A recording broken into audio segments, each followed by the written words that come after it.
பரோட்டாக்கு இது மாவு மைதாவும் போட்டுக்கலாம், கோதுமையும் போட்டுக்கோங்க. உங்களுக்கு ஹோட்டல் இது மாதிரி வேணும்னா மைதா போட்டால் தான் வரும். இதுக்கு வந்து கொஞ்சம் உப்பு போட்டிருக்கேன். கொஞ்சோண்டு வெண்ணெய், கொஞ்சோண்டு ஒரு 1/4 ஸ்பூன் ஆப்பசோடா. நாங்கள் எங்கள் வீட்டுக்கு தகுந்த மாதிரி மாவு சேர்த்துருக்கோம். வந்து 4 இந்த கப்பில் வந்து 4 போட்டிருக்கோம். இது வந்து சுகரு வேணும்னா போட்டுக்கலாம். அது சுகர் போட்டோம்னா அது ரோஸ்ட்டாக வர்றதுக்காக தான் சுகர் போடுறது. ஒரு 2 நல்லா இந்த வெண்ணெய் அதெல்லாம் நல்லா பக்கமும் படுற மாதிரி நல்லா கலந்து விட்டுக்கோங்க. இது வந்து சப்பாத்திக்கு அடுத்த ஸ்டேஜ் தளர்த்தியாக கொஞ்சம் பிசையணும். பிசைஞ்சிட்டு காட்டுறேங்க உங்களுக்கு. பிசைஞ்சிட்டு எண்ணெய் கொஞ்சம் நல்லா தாராளமாக கொஞ்சம் எண்ணெய் ஒரு 2-3 கரண்டி ஊற்றி நல்லா இப்படி பிசைஞ்சு வச்சுருங்க. நேரம் 1 மணி நேரம் 4 மணி நேரம் அவ்வளோ சாஃப்டாக இருக்கும். சரி, இது அப்படியே மூடி வச்சுருங்க. மூடி வச்சிட வேண்டியது. பரோட்டாக்கு இது மாதிரி இது மாதிரி ஒரு உருண்டை, இந்த சைஸ் உருண்டை எடுத்துக்கோங்க. இந்த அளவுக்கு உருண்டை எடுத்துகிட்டு இந்த மாதிரி ஸ்ப்ரெட் பண்ணிக்கோங்க கையாலேயே. அது என்னதுமா அது? இது வந்து எண்ணெயில் வந்து நான் கார்ன்ஃப்ளவர் மாவு போட்டிருக்கேன்.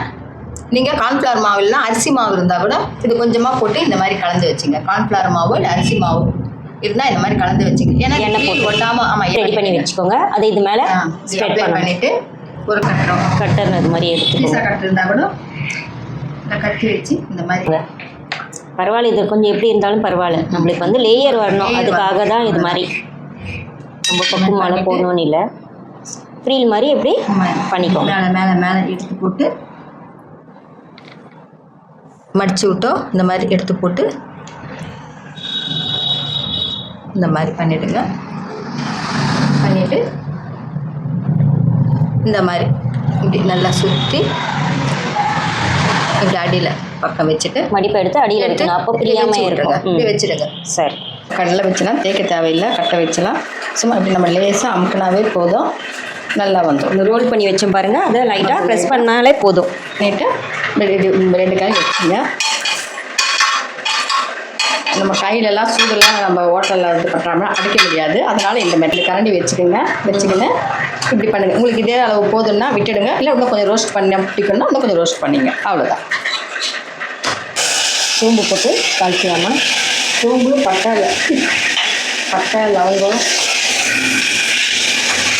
தக்காளி, வெங்காயம், கேரட்டு, தக்காளி வெங்காயம் போட்டு தாளிச்சு குக்கர்லேயே அப்படியே வெஜிடபிள்ஸ் வேணுமோ நம்ம போட்டுக்கலாம்.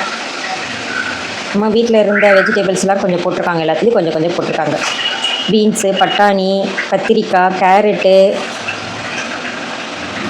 அவங்களுக்கு பிடிச்சது எல்லாத்தையுமே போட்டாங்க. இது நல்லா வதங்கி விடணும் காய்ங்கெல்லாம். இது வந்து இஞ்சி, பூண்டு, ஒரு 4 பச்சை மிளகாய் போட்டு அரைச்சி வச்சுருக்கு. இதுதான் காரம், மிளகாத்தூள்லாம் கிடையாதாம்மா இதுக்கு? கொஞ்சம் போடுவியா? போட்டுக்கலாம். காரத்துக்கு வேணும்னா நம்ம போட்டுக்கலாம். இஞ்சி, பூண்டு, பச்சை மிளகாய் எத்தனை நம்ம போட்டோம்? தூள், இதோட மஞ்சள் சேர்த்துட்டு கொஞ்சம் குழம்பு மிளகாய் சும்மா கொஞ்சம் கலருக்காக தான். உப்பு தேவையான அளவு, கரம் மசாலா தூள் சும்மா ஒரு 1/4 ஸ்பூன் அளவு. உங்களுக்கு வாசம் நிறைய பிடிக்குன்னா போட்டு கரம் மசாலா போட்டுக்கலாம். இல்லை பிடிக்காதுன்னா கொஞ்சமாக போட்டுக்கோங்க. விட்டுடலாம். கரம் மசாலா போடாமே விட்டுடலாமா? சரி, ஒருத்தருக்கு அந்த வாசம் பிடிக்காது. அவ்வளோதான். நம்ம இது அவ்வளோதான். இதை மூடி போட்டு ஒரு 2-3 விசில் அவங்கவுங்க குக்கருக்கு ஏற்ற மாதிரி வேக வச்சு எடுத்துக்கலாம். தேங்காய் கொஞ்சம் போட்டுட்டு கசகசா இல்லைன்னா பரவாயில்ல, 2 முந்திரி பருப்பு, இல்லைன்னா வேறு முந்திரி பருப்பு கசகசா நம்மளுடைய ஆப்ஷன் தான். தேவைன்னா போட்டுக்கோங்க. சோம்பு கண்டிப்பாக போடுங்க, அப்போ தான் டேஸ்ட் நல்லா இருக்கும். ஆமாம், இதை நைஸாக அரைச்சிடுங்க. அரைச்சிட்டு இது குக்கரை ஓப்பன் பண்ணலாம். 2 விசில் வச்சு எடுத்தாச்சு. இது பாருங்க, நல்லா வெந்துருச்சு. 2 விசில்லையே நல்லா வெந்துருச்சு. ஏம்மா வச்சுக்கிறேன். கொஞ்சம் பசங்க காயை தள்ளி வைக்குங்க, மசஞ்சிட்டா கொஞ்சம் அது வயிற்றுக்கு போகும். Super tips. காய் சாப்பிடாத பசங்க நகர்த்தி வைக்கிறாங்க பசங்க, அதனால கொஞ்சம் அப்படி பண்ணிட்டோம்னா வயிற்றுக்கு போகும், குழம்போட சாப்பிட்டுருவாங்க பசங்க. என்ன பெருசுங்களே அது மாதிரி பண்ணி வைக்குதுங்க, நவுத்தி வைக்குதுங்க. நேரமாக சொல்கிறேன் எல்லாரும். தேங்காய் கசகசா இது பருப்பு போட்டு அரைச்சோம் இல்லையா அது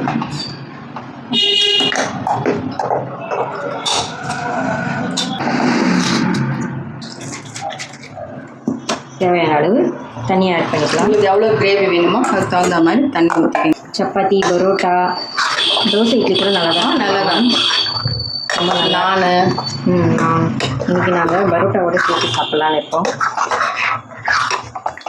கண்டிப்பாக ட்ரை பண்ணுங்கள், மிஸ் பண்ணாதீங்க. ரொம்ப நல்லா டேஸ்ட். ஃபோட்டோ எடுத்துட்டீங்களா? எடுத்துட்டேன். ஃபீல் நல்லா வந்து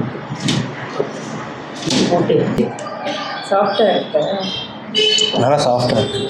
சிக்கத்துக்கெலாம் நல்லா சாஃப்டாக இருக்குது. சூடு சூடு அப்படின்னு செஞ்சேன். அவதியை சாப்பிடுவோம். Super super super. வேறு லெவலில் இருக்கு. நான் சாப்பிட்டு முடிச்சுட்டு சொல்கிறேன். சாப்பிட்டு முடிச்சுட்டு செம்மையாக இருக்குது. லைக் பண்ணுங்கள், ஷேர் பண்ணுங்கள், சப்ஸ்கிரைப் பண்ணுங்கள். சூப்பராக இருக்குது பரோட்டா, மிஸ் பண்ணாதீங்க. இதே ஒரு இஷ்யூவில் இதே மாதிரி கரெக்டாக பண்ணுங்கள், கண்டிப்பாக நல்லா வரும். லைக் பண்ண